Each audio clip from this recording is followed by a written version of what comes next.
자, 오늘의 마지막 주제는 수학 탐정이 생각하는 흔히 수학에 재능이 있다. 이런 거 도대체 수학적 재능이 뭘까? 그런 얘기를 하려고 합니다. 그리고 이거는 수학 탐정이 생각하는 그리고 제가 경험을 했던 수학 공부할 때 느꼈던 바도 있고요. 그리고 제가 강사로서 아이들을 가르치면서 특히 영재 아이들을 가르치면서 경험했던 그리고 관찰하면서 발견했던 사실들을 이야기하도록 하겠습니다. 제 얘기도 있거든요. 수학 공부를 이게 초등학생 때부터 또는 수학 공부를 이렇게 하기 시작을 하면서 어떤 과정들을 거치게 되는지를 일반적으로 여기 1, 2, 3, 4번으로 표로 정리해 봤습니다. 제일 처음에 수학을 공부하는 아이들이 방향성이 없게 공부를 합니다. 근데 이럴 때는 대체적으로 보니까 어머님들이나 이걸 엄마표라 그러더라고요. 이게 효과가 있어요. 어떻게 가야 될지 모르니까. 그러니까 초등학생이라는 게 사실 태어난 지 얼마 안 됐고, 그러니까 태어나서 그러니까 하라는 대로 시키는 대로 하는 게 보통이거든요. 근데 이게 방향이 보통은 안 잡혀 있는 게 보통입니다. 가르쳐야겠죠. 구구단부터. 그리고 비단 이거는 초등학생뿐만 아니고 뭐 중고등학생도 이게 초등학교에서 중학교 넘어갈 때 또는 고등학교에서 중학교에서 고등학교로 넘어갈 때 특별히 방향성 없이 이렇게 공부를 하게 되잖아요. 네. 그래서 엄마표가 이럴 때는 효과가 있습니다. 그런데 초등학생 말고 중고등학교는 좀 이제 이거를 전문가표라 그럴까요? 학원 선생님표라 그럴까요? 중고등학생 이상에는 엄마가 수학을 지도하는데 되게 어려움이 있을 경우에는 그런 분들께 이렇게 맡기면서 공부를 하는 것을 저는 추천드립니다. 방향성이 없는 학생들에게는요. 네, 그래서 이 단계의 학생들에게는 방향성을 제시해 주는 게 굉장히 중요하고요. 수학 공부가 이래서 흥미있다. 솔직히 이 흥미를 이끌어낼 수 있는 강사라면은 저는 대단한 강사라고 봐요. 근데 수학 공부에 흥미를 이끌어내는데 되게 좋은 게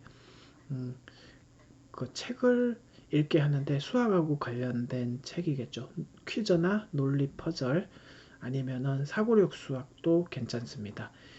또는 스토리텔링 수학 이런 것들을 저는 추천드립니다. 그리고 두 번째 단계에서는 방향성이 있는 노력입니다.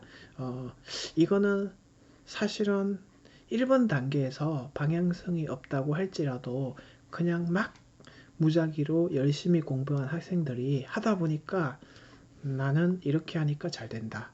이렇게 하니까 안 된다. 이런 요령들이 생긴 학생들이 있어요. 근데 물론 어떤 선생님이나 전문가에 의해서 이렇게 한번 해봐라 저렇게 한번 해봐라 해서 전문가가 제시하는 방법 중에서 자기한테 잘 맞는 방법이 있어요. 네, 이런 상태가 되면 이제 수학 성적이 되게 안정된다고 보시면 됩니다. 그래서 2단계만 되어도 학생들이 최소 2등급 이상 올라가신다고 보면 됩니다. 근데 이제 이 단계를 뛰어넘으면 어떤 단계가 되냐면요. 이제 학교 수학은 더 이상 쉬워서 지루해요.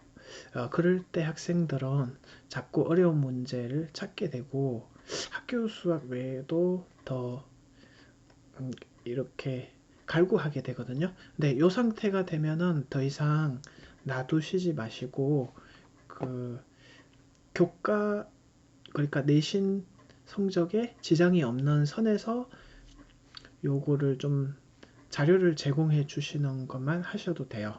예, 스스로 이 정도가 되면은 문제도 찾아당기고 문제를 만들기도 하고 그리고 좋은 풀이를 이렇게 찾게 되고 요렇게 됩니다. 근데 이제 요 단계에서 이제 조금 더 진행이 되면 이런 것도 발견을 하게 돼요. 아, 수학 문제 열심히 풀고 이렇게 도전하는 것도 좋지만 아, 내가 컨디션도 조절 잘해야 되는구나. 이것도 실력이라는 것을 알게 돼요. 자, 그리고 문제 풀 때 이제 효율을 찾게 돼요. 그러니까 1단계, 2단계에서 그러니까 단순히 열심히 한다가 아니라 내가 진짜 제한된 시간 안에 최대한 고밀도로 공부하는 거를 찾게 돼요. 그래서 2단계에서 요령이 되게 많이 생긴다고 그랬죠. 3단계에서는 도전욕을 불러일으키는 그런 스스로 학습법을 한다 그랬죠. 근데 4단계가 되면 진짜 고밀도로 최소한의 시간으로 최대한 공부해낼 수 있는 이런 것들을 이제 보통 재능이라고 불러요. 이게 KMO를 나가는 학생이 보통 3단계를 거쳐서 4단계를 거친 학생들이 되게 많습니다. 그래서 결론은 이겁니다.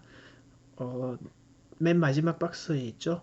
노력을 보통 우리가 10을 하게 되면 경험치가 있잖아요. 이렇게 하니까 잘 되고 저렇게 하니까 안 되더라. 자기만의 요령을 발견하게 돼요. 그런데 이 요령을 한 개 발견하고 노력할 때마다 또 한 개 발견하고 물론 선생님의 역할이 있으면 더 좋습니다. 그래서 그 요령들이 많이 쌓이게 되고 이게 굳어지게 되면은 그 재능 한계를 이끌어낼 수 있어요. 내 안에 이런 능력이 있었네. 제가 전에 유튜브에서도 말씀을 드렸죠.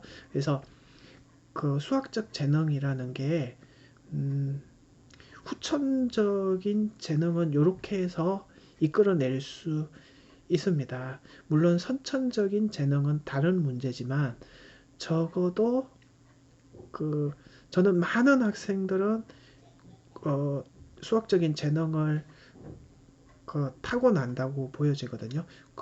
선천적인 아주 뛰어난 뭐 아인슈타인이나 이런 대천재들 빼고는 거의 대다수의 학생들이 이런 후천적인 재능은 노력으로 이끌어낼 수 있습니다. 자, 오늘은 여기까지입니다.